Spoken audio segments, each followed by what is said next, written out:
नमस्कार। वक्त 4 का चक्रव्यूह का है। मैं हूं राजेश कुमार। लखनऊ से बड़ी खबर है, जहां लखनऊ में संयुक्त किसान मोर्चा की आज महापंचायत है और किसान मजदूर महापंचायत का यहां पे आयोजन हो रहा है, जिसमें भारी संख्या में किसान इको गार्डन में मौजूद हैं। प्रदेश के अलग अलग जिलों के किसान यहां पहुंचे हैं और किसान नेता राकेश टिकैत भी महापंचायत में शामिल हुए हैं। सरकार के वादा खिलाफी को लेकर किसान यहां पे आंदोलित हैं और राज्यपाल आनंदीबेन पटेल से मिलने के लिए किसान नेताओं ने कि उनकी जो टीम है वो निकली है और 6 सदस्यीय टीम इको गार्डन से राजभवन के लिए निकली है। राज्यपाल से मिलकर वो ज्ञापन सौंपेंगे और हक पत्र के माध्यम से राज्यपाल को ज्ञापन सौंपेंगे किसान। इस डेलीगेशन में हरिनाम सिंह, ईश्वरी प्रसाद, तजिंदर सिंह समेत 6 लोग राज्यपाल आनंदीबेन पटेल से मुलाकात करेंगे। तो लखनऊ में आज बड़ी संख्या में इको गार्डन में किसान इकट्ठा हुए, जिन्होंने सरकार पर वादा खिलाफी का आरोप लगाया। राकेश टिकैत भी यहां पहुंचे और अब 6 सदस्यों का एक डेलीगेशन राज्यपाल आनंदीबेन पटेल से मिलने जा रहा है, उन्हें ज्ञापन सौंपने के लिए। इसमें कुछ मांगे हैं और मांगों का जिक्र इनमें किया गया।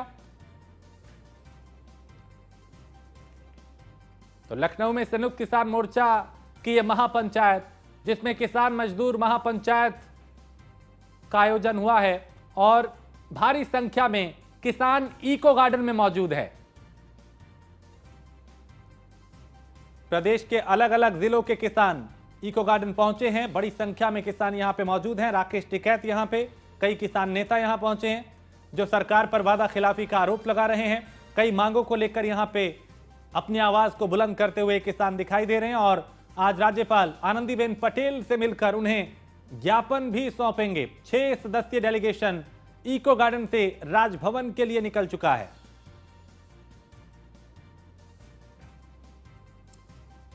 तो राज्यपाल से मिलकर ज्ञापन सौंपेंगी 6 सदस्यीय टीम और उस ज्ञापन में इन किसानों की मांगों का जिक्र किया गया है।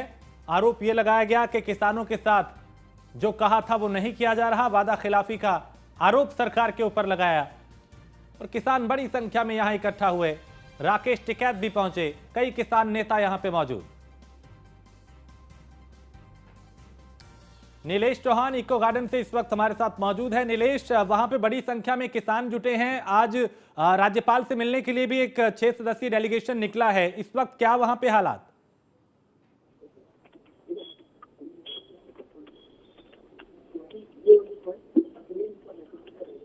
नीलेश, आप सुन पा रहे हैं मुझे?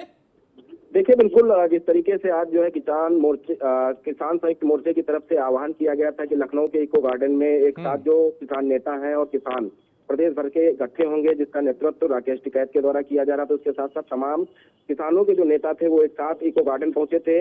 इनकी मांगे थी कि उत्तर प्रदेश के अंदर जो सरकार ने किसानों के साथ वादा किया था, उन वादों पे खरी नहीं उतरी और साथ ही साथ किसानों को ठगा सा महसूस हो रहा है। कहीं ना कहीं एमएसपी की मांग हो या फिर किसानों के जो ट्रैक्टर ट्रॉली पर रोक लगाने का काम किया गया है उसकी बात हो, उसके अलावा किसानों को समय पर यूरिया, डीएपी और ऐसे खाद्य जो किसानों को जरूरी होते हैं वो समय पर मिलने की व्यवस्था हो, या फिर किसानों की जो धान की फसल हो या गन्ने का समर्थन मूल्य हो, उसको समय पर निर्धारित करने की मांग को लेकर एक साथ हजारों की तादाद में किसान और किसान नेता इको गार्डन में इकट्ठा हुए थे।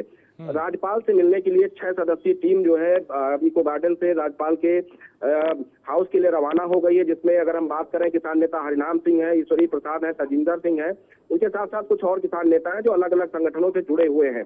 एक साथ सभी संगठन आकर जिस तरीके से इन्होंने विरोध प्रदर्शन किया है, राकेश टिकैत ने साफ तौर पे कहा कि अगर उनकी मांगों को सरकार नहीं मानती है तो 26 नवंबर को जिस तरीके से उन्होंने गाजीपुर बॉर्डर पर एक लंबा आंदोलन शुरू किया था जो 1 साल तक चला, जिसके बाद सरकार को विवश होकर करीब 3 जो कानून लाए थे उनको वापस लेना पड़ा था। अब ठीक वैसा ही आंदोलन एक बार फिर करने की चेतावनी राकेश टिकैत की तरफ से दी गई है। अब देखना होगा कि राज्यपाल से जब प्रतिनिधिमंडल मिलता है तो राज्यपाल की तरफ से क्या कुछ आश्वासन दिया जाता है और किसान आने वाले दिनों में किस तरीके का आंदोलन करते हुए नजर आएंगे। नीलेश, क्या राज्यपाल ने वक्त दिया इस डेलीगेशन को मिलने के लिए? और दूसरी चीज ये कि अगर बात नहीं बनी तो क्या ये प्रदर्शन जो है वो लंबा चलने वाला है या आज ही इसे खत्म कर दिया जाए?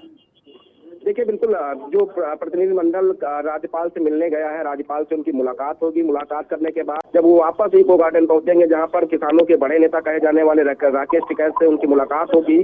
उसके साथ साथ तमाम और उनके जो प्रतिनिधिमंडल वहां पर मौजूद होंगे, उनसे मुलाकात होगी। अगर उनकी बात नहीं बनती है तो कहीं ना कहीं एक मीटिंग की जाएगी, पंचायत की जाएगी। उस पंचायत के बाद निर्णय लिया जाएगा कि क्या इस आंदोलन को लंबा खींचा जाएगा या फिर गाजीपुर बॉर्डर पर जिस तरीके से किसान जो है डट गए थे, लगातार 1 सालों तक प्रदर्शन किया, उसके बाद वो प्रदर्शन को देखते हुए सरकार को विवश होना पड़ा, सारे कानून को वापस लेना पड़ा। उसके बाद ठीक वैसा ही प्रदर्शन यहाँ भी देखने को मिल सकता है। बहुत शुक्रिया नीलेश जानकारी के लिए। आप नजर बनाए रखिए, आपसे फिर जानकारी लेंगे। फिलहाल शुक्रिया। तो 6 सदस्यीय टीम इको गार्डन से राजभवन के लिए निकली है और राज्यपाल को मिलकर ज्ञापन सौंपा जाएगा। तो मजदूर किसान महापंचायत में किसान नेता राकेश टिकैत भी पहुंचे और न्यूज़ 1 इंडिया से बातचीत करते हुए टिकैत ने कहा कि किसानों की समस्याओं को सुनने वाला कोई नहीं है, इसलिए मजदूर किसान महापंचायत की जा रही है। और क्या कुछ कहा, उन्हें सुनते हैं। किसानों की बात हुई है, तमाम सरकारों ने वादे किए हैं, लेकिन किसानों पर से वादे किए सरकारों ने, लेकिन वो पूरे नहीं हो पाए हैं। इसी को लेकर किसान संगठन लगातार आंदोलन करते हैं। हमारे साथ बातचीत करने के लिए राकेश टिकैत जी मौजूद है। टिकैत जी, सरकारें वादा करती हैं किसानों से, वादा करके भूल जाती हैं, फिर किसान सड़कों पर उतरता है। आज फिर आप लोग महापंचायत कर रहे हैं, क्या मांगे हैं? ये आंदोलन तो लंबा चलेगा, ठीक है। सरकारें जब 13 महीने के आंदोलन में नहीं मान रही तो ये आंदोलनों को दबाना चाहती है। देश में कोई आंदोलन ना हो उसको दबाना चाहती है। देश में आजादी की लड़ाई 90 वर्ष चली, तो हताश होने की जरूरत नहीं है। संघर्ष होंगे, सड़कों पे जनता को उतर आना पड़ेगा। इस आंदोलन को हाली और पाली ये लोग इसको चलाएंगे। व्यापारी इंडस्ट्रीज वाले, जो कारोबार करने वाले भी इस आंदोलन से बगल हो जाएंगे। सब सत्ता के साथ में चले जाएंगे।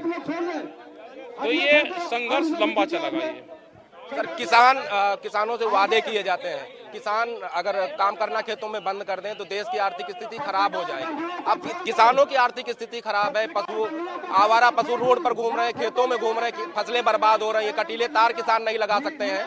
ऐसे में सरकार से क्या कटीले तारों को लेकर, जो आवारा पशु घूम रहे हैं, इसको लेकर भी कोई वार्ता होगी? देखो, सरकार कोई बात नहीं कर रही। वार्ता तो जब हो, जब सरकार कोई बातचीत करे, और जब सरकार बात ही नहीं कर रही तो वार्ता किससे करोगे?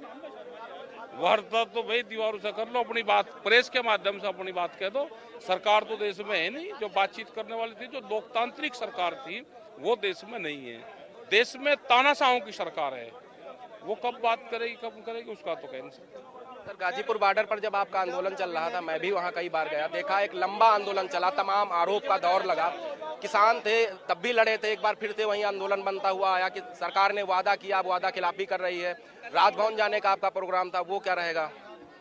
अभी सलाह करेंगे यहाँ पे सब लोग। ये तो राजभवन ही है, दिल्ली में आगे तो ये, लखनऊ में आगे तो राजभवन ही है ये, और पूरे देश में आंदोलन चल रहा है आज। हमारे साथ बातचीत कर रहे थे राकेश टिकैत जी, जिनका कहना है कि किसानों की समस्याओं को लेकर समय समय पर ये आवाज बुलंद करते आए हैं और आने वाले दिनों में एक बार फिर से किसानों का आंदोलन सड़क पर देखने को मिलेगा। वीडियो जर्नलिस्ट सैफ के साथ नीलेश चौहान, न्यूज़ 1 इंडिया, लखनऊ। और गुजरात विधानसभा चुनाव को लेकर सभी पार्टियां ताबड़तोड़ रैलियां कर रही हैं। इसी के मद्देनजर यूपी के मुख्यमंत्री योगी आदित्यनाथ गुजरात पहुंचे और सोमनाथ मंदिर में पूजा अर्चना करने के बाद सभा को संबोधित किया। इस दौरान मुख्यमंत्री ने कांग्रेस पर निशाना साधा और कहा, कांग्रेस ने हमेशा से आस्था के साथ खिलवाड़ किया है। बाबा साहब का भी कांग्रेस ने अपमान किया था। कांग्रेस सरदार साहब को कभी सम्मान नहीं दी। जब सोमनाथ मंदिर के पुनरुद्धार का कार्य सरदार साहब करना चाहते थे, तब कांग्रेस ने विरोध किया था, पंडित जवाहरलाल नेहरू ने विरोध किया था। कांग्रेस मुस्लिम वोट बैंक की खातिर कभी भी आपकी आस्था को सम्मान नहीं देना चाहती थी, और इसीलिए कांग्रेस नहीं चाहती थी कि भगवान सोमनाथ के मंदिर का पुनरुद्धार हो। लेकिन सरदार साहब की दृढ़ इच्छा शक्ति, उन्होंने यहीं पर समुद्र के किनारे खड़े होकर के उन्होंने यहां पर संकल्प लिया था कि किसी कालखंड में अगर किसी विदेशी आक्रांता ने हमारे किसी आस्था के स्थल को तोड़ करके वहां पर हमारी आस्था को आहत किया है, स्वतंत्र भारत गुलामी के इन चिन्हों को स्वीकार नहीं करेगा और भगवान सोमनाथ के भव्य मंदिर के निर्माण कार्य को आगे बढ़ाया था। जब उस समय के राष्ट्रपति डॉक्टर राजेंद्र प्रसाद जी इस कार्यक्रम में आना चाहते थे, उन्हें रोकने का भरसक प्रयास हुआ था। भाइयों बहनों, जो कांग्रेस आपकी आस्था के साथ खिलवाड़ कर रही हो, क्या उस कांग्रेस को हम समर्थन करेंगे? जो कांग्रेस कभी आपके साथ नहीं खड़ी होती है, क्या उस कांग्रेस के साथ हम खड़े होंगे? और कांग्रेस केवल यहीं पे शांत नहीं थी। कांग्रेस ने बाबा साहब भीमराव अंबेडकर का भी अपमान किया, बाबा साहब भीमराव अंबेडकर को कभी सम्मान नहीं दिया। उन्हें चुनाव हराने का भरसक प्रयास कांग्रेस करती थी। बाबा साहब भीमराव अंबेडकर से जुड़े हुए 5 प्रमुख स्थलों को पंच तीर्थ के रूप में विकसित प्रधानमंत्री मोदी जी ने किया है। और भाइयों बहनों, मैं तो उत्तर प्रदेश से आता हूं। भगवान श्री राम के भव्य मंदिर के निर्माण का काम भी प्रधानमंत्री मोदी जी के मार्गदर्शन और नेतृत्व में अयोध्या में चल रहा है। अब उत्तर प्रदेश में दंगे नहीं होते।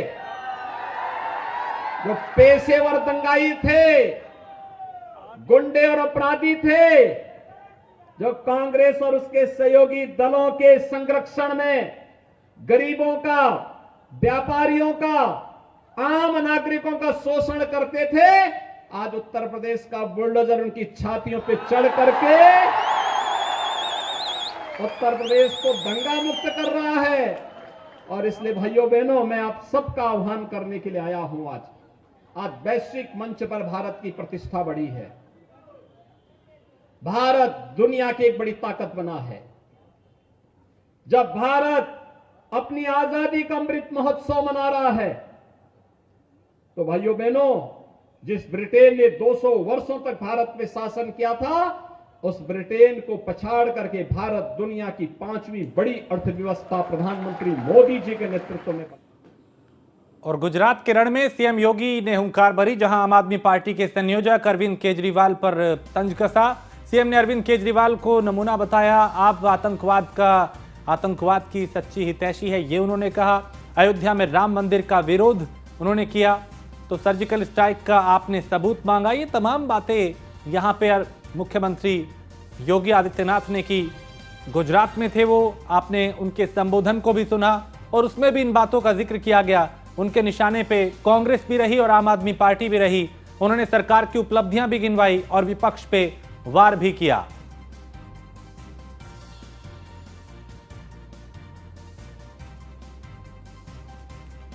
तो मुख्यमंत्री ने अरविंद केजरीवाल को लेकर विवादित टिप्पणी की। आम आदमी पार्टी का नमूना आया है ना यहां दिल्ली से, यह तो आतंकवाद का सच्चा हितैषी है। अयोध्या में राम मंदिर का विरोध करता है और जब भारत की सेना पाकिस्तान के अंदर जाकर के सर्जिकल स्ट्राइक करती है, तब भारत के सैनिकों से कहता, बहादुर जवानों से कहता, इसका प्रमाण क्या है? बहादुर जवानों से प्रमाण मांगा जाता है।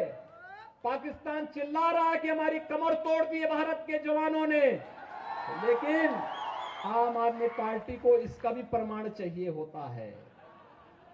भाइयों बहनों, आतंकवाद और भ्रष्टाचार इनके जीन्स का हिस्सा है। इसलिए जो भ्रष्टाचारी हैं, आतंकवाद समर्थक हैं, भ्रष्टाचार और आतंकवाद जिनके जीन्स का हिस्सा हो, उसको वोट देकर के हम अपने वोट को कलंकित कतई न करें, कतई न करें। और उत्तर प्रदेश के जनपद हापुड़ के थाना धौलाना क्षेत्र के यूपीएसआईडीसी औद्योगिक क्षेत्र में चल रही लोहा गलाने की फैक्ट्री में एक मैनेजर की भट्टी में गिर के मौत हो गई। कल इस घटना के बाद फैक्ट्री मालिक व कर्मचारी गायब हैं कल से ही, और किसी ने घटना की सूचना मृतक के परिजनों और पुलिस को दी, जिसके बाद घटना स्थल पर धौलाना थाने की पुलिस के साथ साथ आला अधिकारी भी पहुंचे और मृतक मैनेजर के परिजन भी फैक्ट्री पे पहुंचे और फैक्ट्री के मालिक व कर्मचारियों पर हत्या का आरोप लगाते हुए हंगामा किया। हालांकि पुलिस ने मृतक के परिजनों की तहरीर पे फैक्ट्री मालिक समेत कुछ कर्मचारियों के खिलाफ भी मुकदमा दर्ज किया है। 25 नवंबर 2022 को समय अपराह्न 1400 बजे थाना धौलाना में सूचना प्राप्त हुई कि Khekra casting private limited UPSID phase 3 factory में एक कर्मचारी ने फर्नेस में कूदकर जान दे दी है। इस सूचना पे तत्काल मौके पे स्थानीय पुलिस पहुंची और परिजनों से वार्ता कर परिजनों से तहरीर प्राप्त की गई है और सुसंगत धाराओं में मुकदमा पंजीकृत किया गया है। मुकदमे में जो प्रत्यक्षदर्शी गवाह थे वहां उनसे गहनता से पूछताछ की जा रही है। समस्त तथ्यों पे आवश्यक विधिक कार्रवाई पिछली खड़े हैं हापुड़ के धौलाना के यूपीएसआईडीसी क्षेत्र में। यहाँ कल एक मैनेजर की भट्टी में गिरकर संदिग्ध मौत हुई थी। आप देख सकते हैं जिस तरीके से फैक्ट्री है, ये खेकड़ा इंडस्ट्रीज़ है। यहाँ खेकड़ा कास्टिंग प्राइवेट लिमिटेड ये फैक्ट्री है। इस फैक्ट्री में जो भट्टी थी, यहाँ भट्टी पर काम करते हुए मैनेजर की जो है भट्टी में गिरकर मौत हुई थी और जलकर राख हो गए थे। आप देख सकते हैं फिलहाल जो फैक्ट्री है ये ताला लगा हुआ है। यहाँ से जो सभी लेबर है वो यहाँ से जा चुकी है, जो मालिक हैं वो भी फरार हैं। कल बताया जा रहा है कि जिस तरीके से यहाँ ये घटना हुई, घटना के बाद जो मालिक हैं, मालिक लोगों पर ये आरोप लगा है कि मालिकों ने लेबर के साथ मिलकर, जो यहाँ काम करने वाले लेबर थे उसके साथ मिलकर उसकी हत्या कर दी और भट्टी में जो है झोंक दिया था, जिससे उनकी मौत हो गई थी। हालांकि जो पुलिस का कहना है कि यहाँ जो भट्टी पर काम करते समय लोग मौजूद थे, उनका साफ तौर पर ये कहना है कि वो किसी परेशानी में चल रहे थे, जिसके चलते उन्होंने भट्टी में कूदकर आत्महत्या की है। अब बड़ा सवाल ये पैदा होता है कि ये हत्या है या आत्महत्या। पुलिस दोनों चीज़ों पर गहनता से जांच कर रही है। हालांकि पुलिस ने इस मामले में मालिकों सहित, जो फैक्ट्री मालिक हैं उन सहित कुछ लोगों के खिलाफ मुकदमा भी दर्ज कर लिया है और आगे की कार्रवाई पुलिस कर रही है। न्यूज़ इंडिया के लिए सुनील गिरी के साथ मोहम्मद ताहिर, हापुड़। तो परिजनों ने मालिक और कर्मचारियों पर हत्या का आरोप लगाया है। यूपीएसआईडी से औद्योगिक क्षेत्र में 6 महीने से चल रहा था स्क्रैप लगाने की ये फैक्ट्री चल रही है और भट्टी में गिरने से संदिग्ध मौत हुई है। एक शख्स की परिजन इसे हत्या बता रहे हैं, जबकि पुलिस का यह कहना है कि अभी हर एंगल से मामले की जांच की जा रही है और परिजनों ने फैक्ट्री संचालक पे हत्या का आरोप लगाया है। मोहम्मद ताहिर हमारे संवाददाता इस खबर पे ज्यादा जानकारी के साथ। ताहिर, भट्टी में गिरकर बताया जा रहा है संदिग्ध मौत एक शख्स की हुई है, क्या कहा जा रहा है, पुलिस क्या कह रही है, जांच में अब तक क्या कुछ निकल के सामने आया?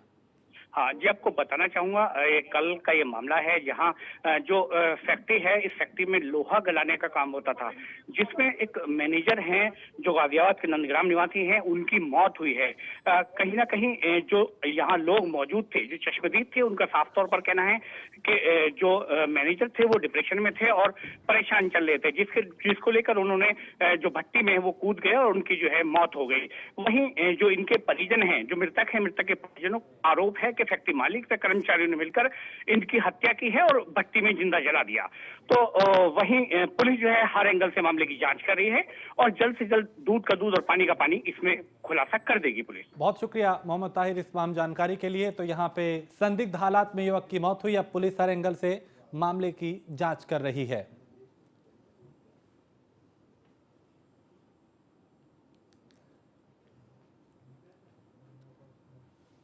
और खतौली विधानसभा उपचुनाव की तैयारियों में RLD, Azad Samaj party, Samajwadi party और आरएलडी नेता खतौली पहुंचे। पार्टी पदाधिकारियों और कर्मचारियों का, यानी जो कार्यकर्ता हैं, उनका जनसभा में पहुंचना शुरू हो चुका है और कुछ देर बाद जयंत चौधरी, चंद्रशेखर और कमाल अख्तर जनसभा को संबोधित करेंगे। तो खतौली में चूंकि उपचुनाव है और उपचुनाव को लेकर आरएलडी भी पूरी तरह से एक्टिव दिखाई दे रही है और यहाँ पे अब कार्यकर्ताओं का पहुंचना शुरू हो चुका है, समर्थकों का पहुंचना शुरू हो चुका है। एक बड़ी सभा है जिसे संबोधित किया जाएगा और यहां पे मतदाताओं को साधने की पूरी तैयारी की जा रही है। तो हर दल की अपनी पूरी तैयारी है कि कैसे यहां पे अपने पाले में मतदाताओं को लिया जाए। समाजवादी पार्टी, बीजेपी, आरएलडी, चूंकि यहां से आरएलडी समाजवादी पार्टी ने संयुक्त उम्मीदवार को उतारा है, ऐसे में देखना होगा यहां के मतदाताओं का मूड क्या है।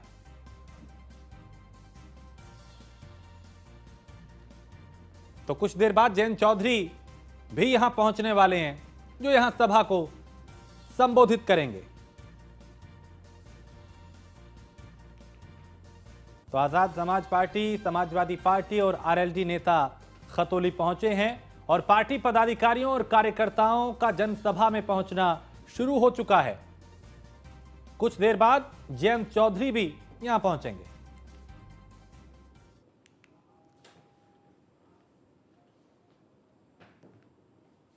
तो खतौली विधानसभा उपचुनाव को लेकर आरएलडी पूरी तरह से एक्टिव है और जयंत चौधरी कुछ देर में पहुंचेंगे जो सभा को संबोधित करेंगे। और इसी के साथ इस बुलेटिन में फिलहाल इतना ही। देश प्रदेश की बाकी खबरों के लिए आप देखते रहिए न्यूज़ 1 इंडिया।